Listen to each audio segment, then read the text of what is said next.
All right, next I want to show you what I think is Semrush's most powerful, coolest AI performance tracking tool.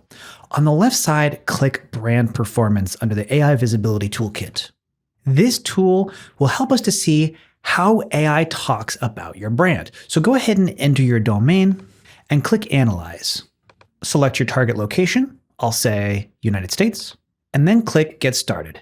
So this page can take a while to load, but give it some time, and when it does load, oh boy, you're about to get a whole treasure trove of information. For example, right here in this first panel, the Insights panel, we can see exactly how ChatGPT is talking about this particular brand, Brightland, across all of the different conversations where Brightland comes up. And in almost all of these panels, you get a short little summary explaining what the data means. So for here, share of voice versus sentiment, we can see that Brightland has a strong sentiment at 78%, but the lowest share of voice.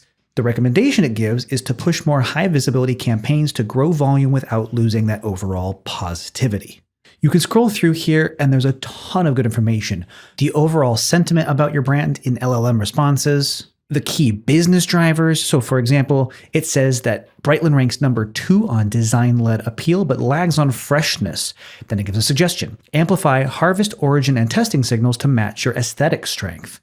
Now, my favorite part of this report is if you scroll down all the way to strategy recommendations. Here you get several different recommendations across varying timeframes for what this brand could do to improve how ChatGPT is talking about it. The first one I want to draw your attention to is any urgent timeline one.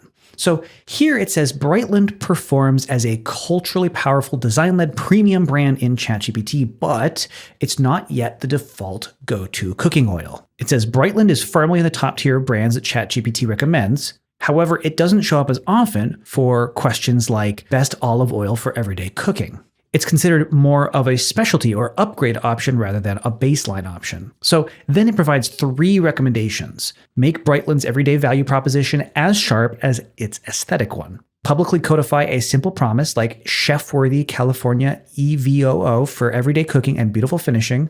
And it continues on like this. My biggest recommendation for you is to read through the strategic recommendations, pick the ones marked urgent, and make those your priority this week.